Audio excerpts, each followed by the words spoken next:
할렐루야. 오늘 이렇게 저의 모교회인 중앙교회의 귀한 단에 서게 된 것을 너무나도 감사하게 생각하고, 제가 중앙교회에서 22년 동안 평신도로 신앙을 키워준 교회가 바로 이 중앙교회입니다. 지금으로부터 41년 전에 무교동에 있을 때에 제가 장로로 장립돼서 6년 3개월 동안 심우하고, 그리고 35년 전에 잠실의 한빛교회로 목회를 나가서 27년 동안 목회 사역을 마치고 8년 전에 원로 목사로 은퇴를 했습니다. 저는 목회하면서 새가족들이 교회에 들어오는 것을 많이 이렇게 보면서 공통점을 발견을 했어요. 새가족이 처음에 교회에 들어오면 교회의 분위기를 먼저 봐요. 그 다음은 담임 목사의 설교를 통해서 내게 은혜가 되는가, 이것을 아주 집중적으로 보게 됩니다. 그래서 은혜가 되면 그 후에야 등록을 하는데, 와서 첫날에 등록하는 교인들은 거의 없더라고요. 다 2달, 석 달, 심지어는 6개월 이상 다녀보고 등록하는 분들도 있어요. 우리가 홍수에 물난리를 겪을 때에 고통스러운 것 하나가 있는데, 그것은 바로 마실 물이 없다는 것이죠. 마찬가지로 교회다운 교회를 찾기가 어려운 때가 바로 오늘 우리가 사는 현실이 아닌가, 그런 생각을 해봅니다.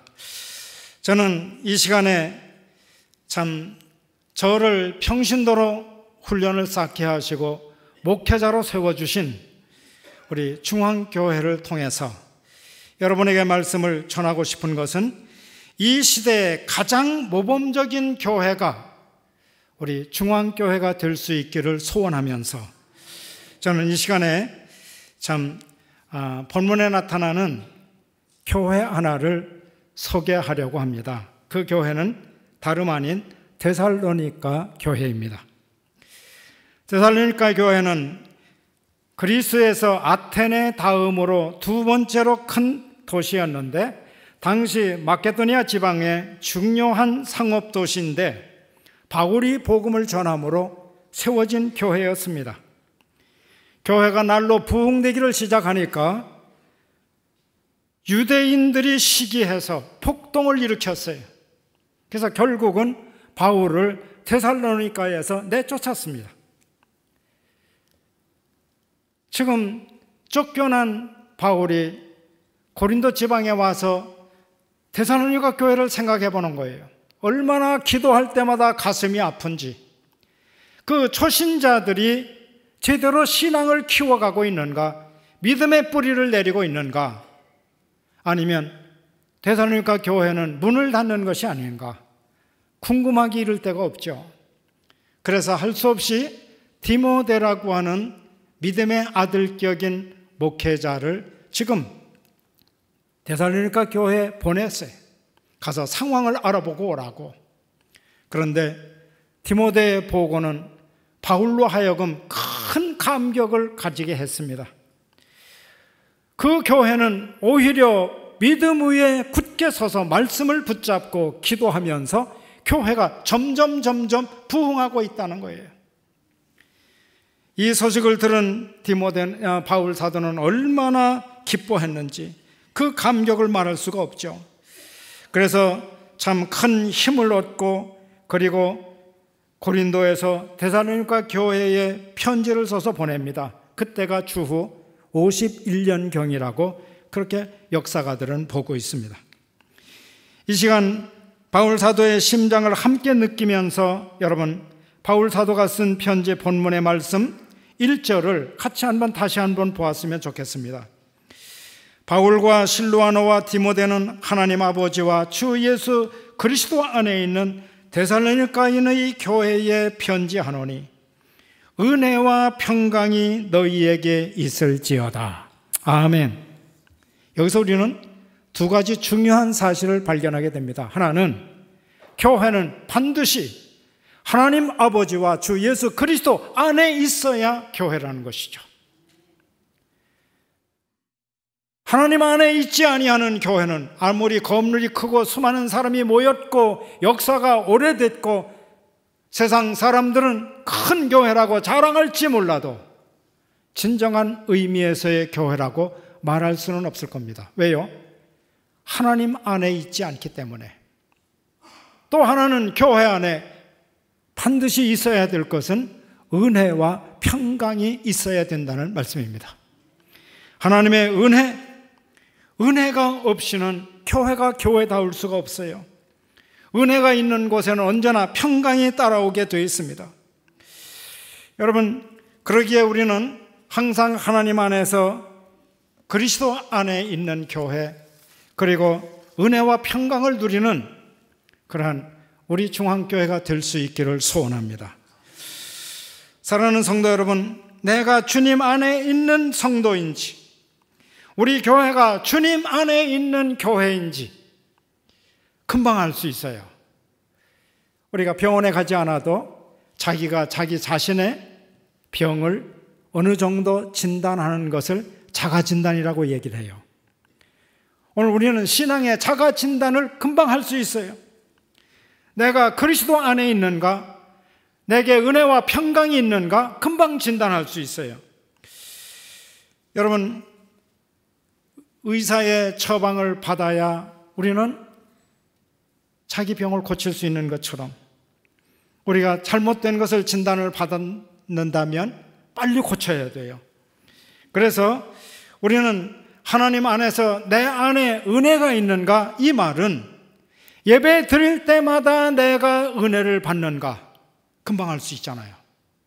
예배를 드렸는데 내 안에 아무런 은혜가 없다, 그건 예배 드렸다고 말하기가 부끄러워요. 내 안에 은혜가 있어야 돼요.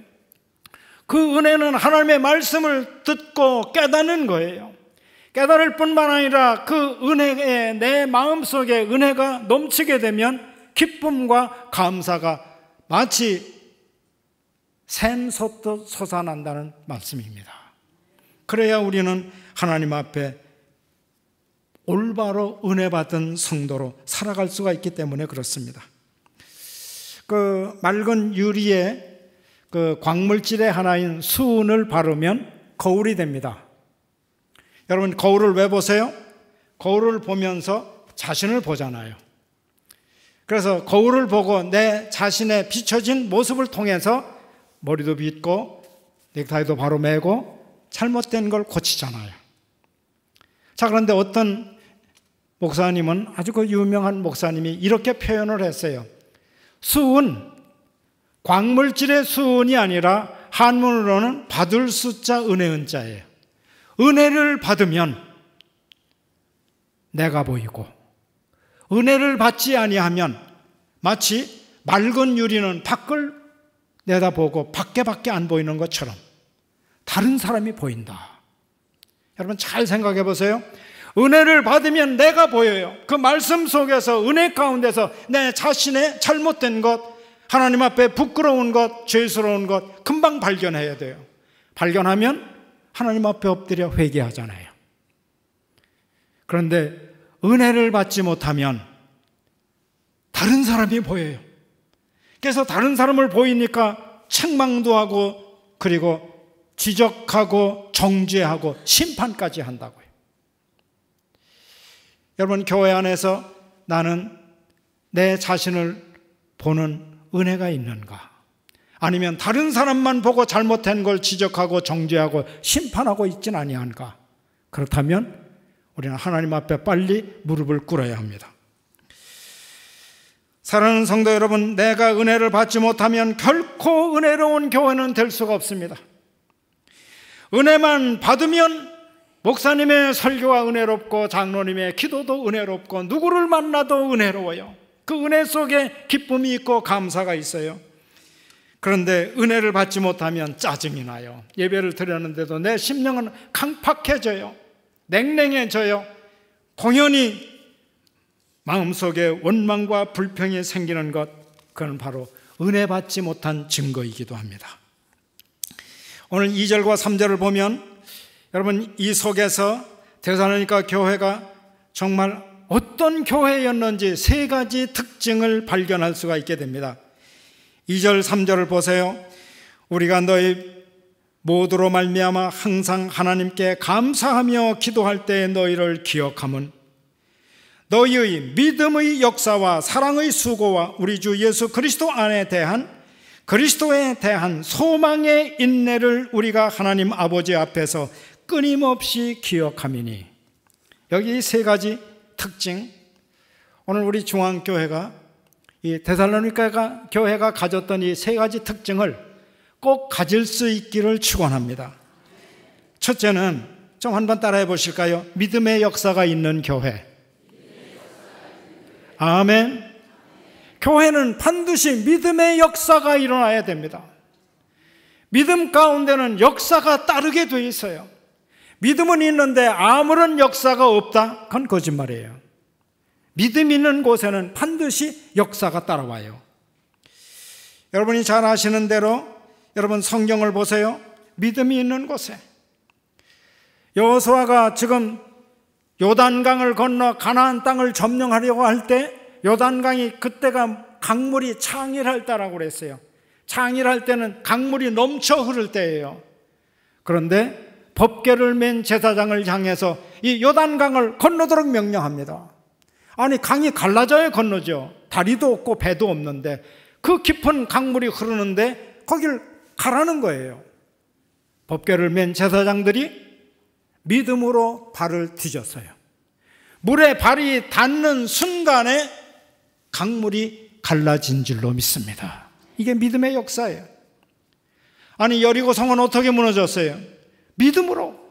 하루 한 번씩 돌다가 마지막 7째 날에는 7바퀴를 아침부터 돌았어요. 여러분, 아니 성을 도운다고 성이 무너집니까? 그건 상식적으로 말이 안 되죠. 그런데 믿음으로 돌고 마지막 와 소리를 질렀더니 그 철벽성이 그냥 무너졌어요. 이게 믿음의 역사예요. 여러분 복음서에도 보면 12해 동안 혈루증으로 앓던 여인이 있죠. 가정에서 쫓겨나야 돼요. 왜? 그 여인은 부정한 여인이기 때문에 가족과 살 수가 없어요. 그런데 그 여인의 마음속에 예수 그리스도만 한 번 만나면 자기는 병을 고칠 수 있겠다는 믿음을 갖게 됐어요. 예수님이 지나가요. 그런데 부정한 여인이 앞에 설 수가 없어요. 그래서 뒤에 가서 예수님의 옷가를 만졌어요. 왜? 옷가만 만져도 그분의 능력이 내게 임하지 않을까? 그런 간절한 기대와 그러한 믿음을 가지고 만지는 순간에 마치 여러분 전선에 감전되듯이 갑자기 몸 안에 혈루 근원이 그 즉시에 말라서 깨끗함을 입은 줄로 믿습니다.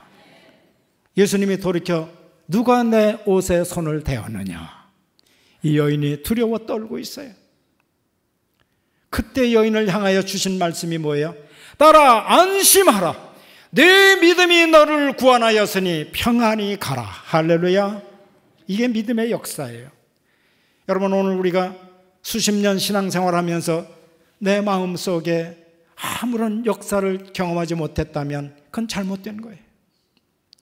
기도를 그렇게 많이 했는데도 아무런 응답도 없고 역사도 일어나지 않았다. 그건 잘못된 거예요. 하나님 앞에 우리가 간절한 마음으로 무릎을 꿇어야 하고 사모하는 마음으로 하나님의 말씀과 은혜를 사모하면 사모하는 영을 만족해 하시는 하나님의 은혜가 여러분 생활 속에 심령 속에 넘치게 될 줄로 믿습니다. 둘째는 따라해 주실까요? 데살로니가 교회는 사랑의 수고가 있는 교회였습니다. 아멘. 사랑에는 반드시 수고가 따라야 합니다. 수고는 곧 희생이죠. 사랑과 희생이 따르지 않는 사랑은 그것은 사랑이 아니에요. 입술에 붙은 건 사랑이 아니에요. 그래서 사랑은 입술에 붙은 것이 아니라 손끝에 붙었다는 말도 있죠. 행함이 따라야 된다 그 말이죠. 여러분 우리가 하나님을 사랑하면 사랑하는 만큼의 내 자신을 하나님 앞에 드려지는 희생의 헌신이 따라야 진정한 사랑이. 하나님도 우리를 사랑하셨는데 여러분, 하나님이 말씀으로만 사랑하셨습니까? 아니잖아요. 하나님은 말씀으로만 사랑한 것이 아니라 둘도 없는 독생자를 우리를 위하여 내려보내 주셨잖아요. 주님은 이 세상에 오셔서 우리에게 사랑한다, 사랑한다, 내가 너희를 사랑하는 것 같이 너희도 서로 사랑하라 말씀으로만 했나요? 아니잖아요. 우리 주님이 친히 우리가 지은 죄, 우리가 죽어야 할 죄를 대신 짊어지시고 십자가 위에서 피 흘려 죽으심으로 우리의 죄값을 다 지불해 주시고 누구든지 저를 믿기만 하면 멸망치 않고 영생을 얻게 하신 이 큰 구원의 은혜를 주신 것은 하나님의 사랑, 예수 그리스도의 사랑인 줄로 믿습니다. 그래서 이것을 십자가의 사랑이라고 얘기를 합니다. 여러분, 강단에 십자가가 있죠. 교회마다 십자가 탑을 높이 세웠죠. 그것은 장식품으로 세운 건가요? 아니잖아요. 예수의 십자가에 나를 위하여 대신 죽으신 예수의 십자가, 십자가 위에서 예수의 심장이 터졌고 그 피로 말미암아 우리는 죄사함을 받았고 그래서 우리는 하나님의 자녀가 되고 천국을 가게 된 줄로 믿습니다. 십자가의 사랑은 자기를 낮추는 겸손한 사랑입니다. 십자가의 사랑은 가진 것을 베풀며 수고를 아끼지 않는 헌신의 사랑입니다. 십자가의 사랑은 원수까지라도 용서하는 사랑입니다. 원수까지라도. 영국의 선교사 중에 리빙스턴이라는 선교사가 있었죠. 그분은 의사인데도 지금으로부터 145년 전에 아프리카 잠비아에 가서 복음을 전했어요. 많은 환자들을 치료해 주며 복음을 전했어요. 저는 한 4년 전에 제가 아프리카 잠비아의 월드비전 사역으로 갔다가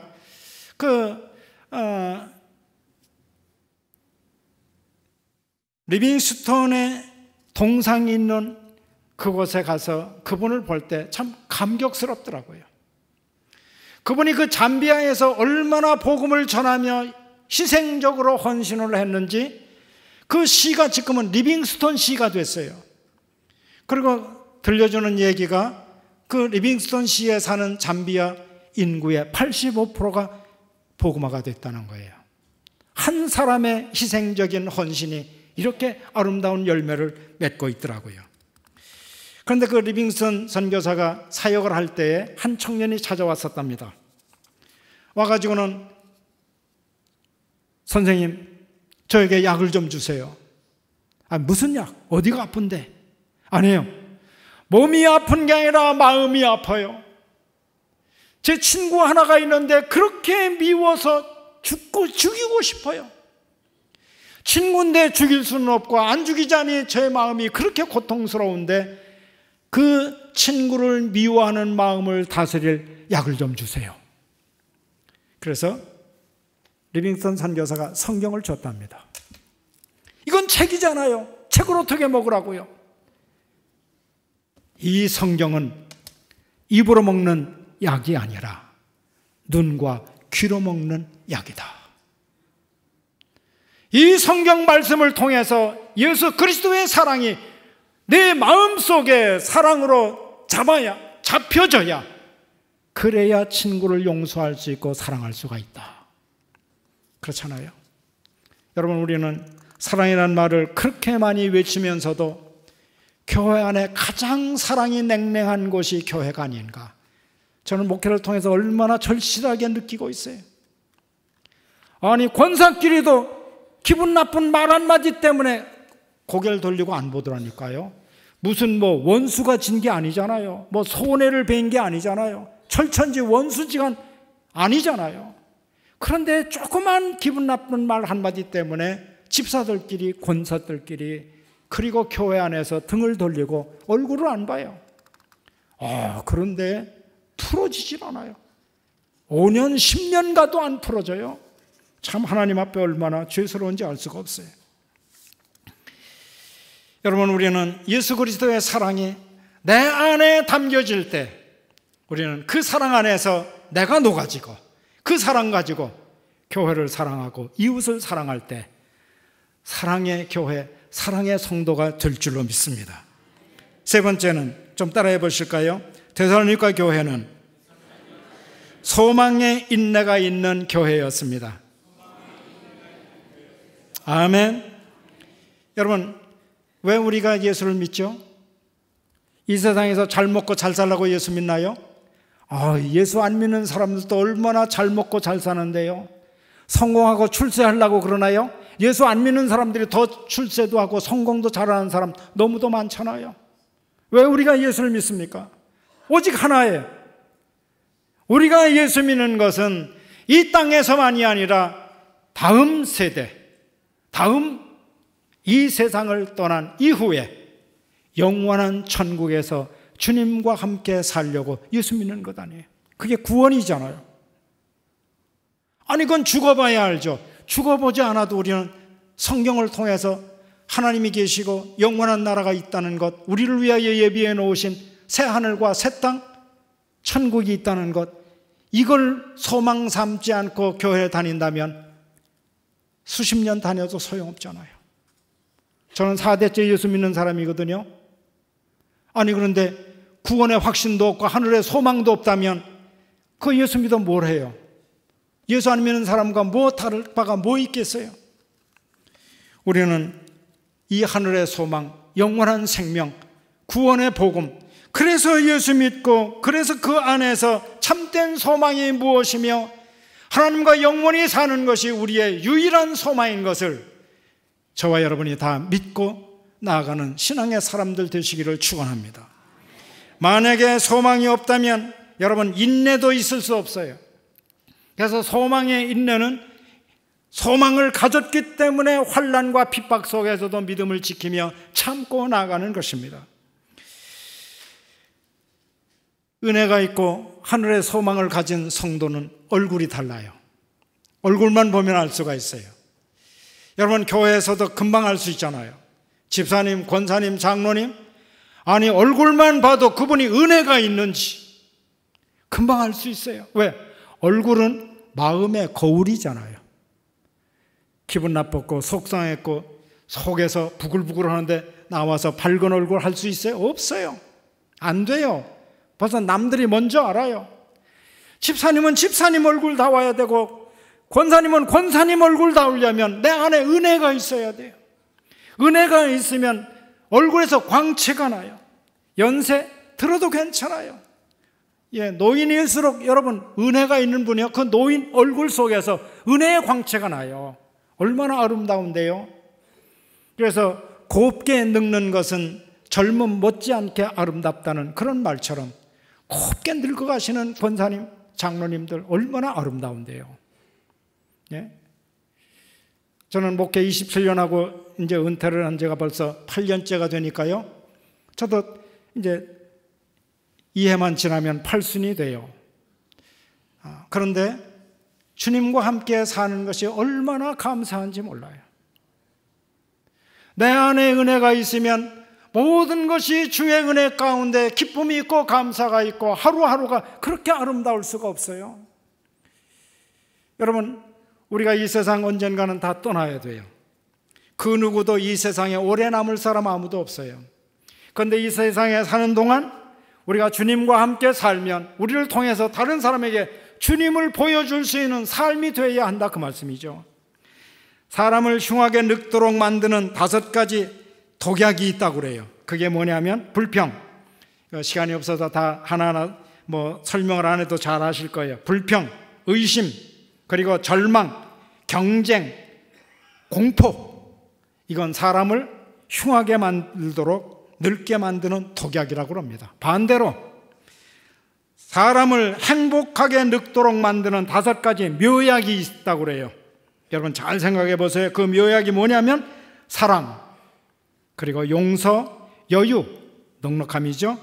그리고 아량, 감사라고 합니다. 여러분, 내 안에 사랑이 있고 용서가 있고, 사랑이 있으면 용서하게 되죠. 그리고 여유가 있어요. 언제나 넉넉해요. 많이 가져서가 아니라 마음이 부자예요. 그런 사람은 무엇이든지 부족함이 없어요. 그리고 다른 사람을 포용할 수 있는 아량이 있어요. 그리고 늘 범사에 감사해요. 이것이 행복하게 늙도록 만드는 5가지 묘약이라고 그렇게 말하고 있습니다. 오늘 하늘의 소망을 가진 분들이 가질 수 있는 이 주님의 은혜와 선물, 바로 내 안에 기쁨과 감사 넘쳐날 수 있기를 주님의 이름으로 축원합니다. 사람이 어디서 태어날지는 선택할 수 없지만 어디서 죽을지는 선택할 수 있어요.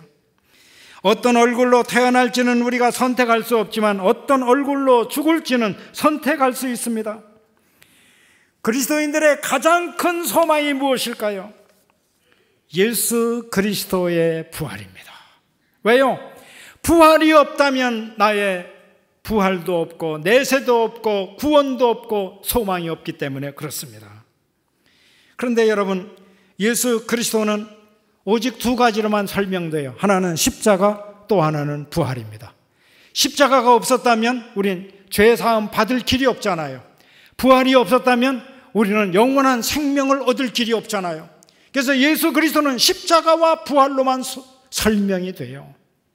그런데 십자가는 많이 전하는데 부활은 잘 전하지를 않아요.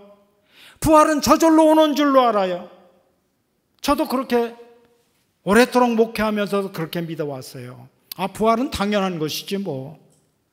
그런데 여러분, 십자가는 1년 내내 십자가의 보혈, 십자가의 사랑, 십자가의 용서, 십자가의 희생 그렇게 많이 외치면서도 부활은 딱 1년에 한 번.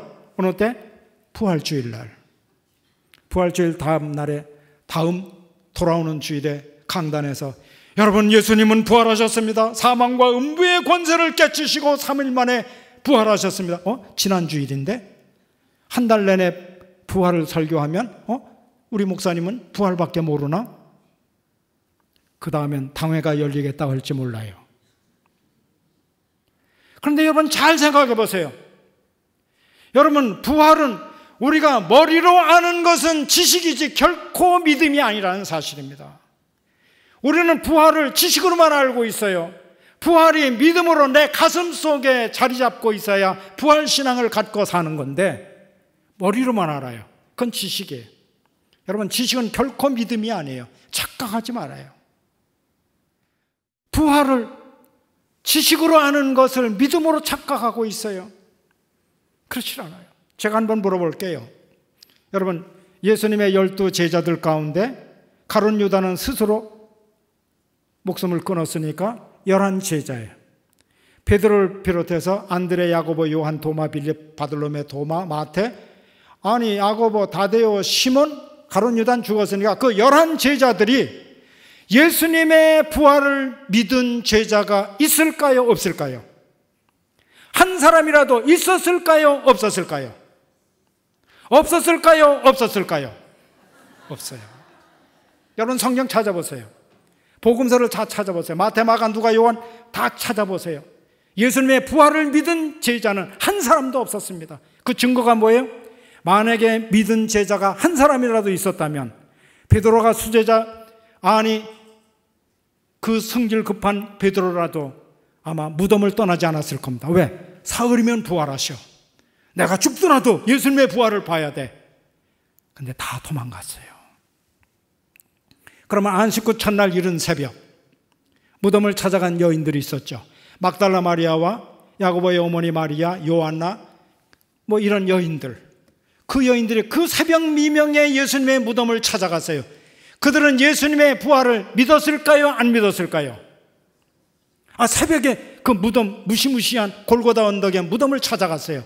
예수님의 부활을 믿었을까요? 안 믿었을까요? 처음 들어보세요?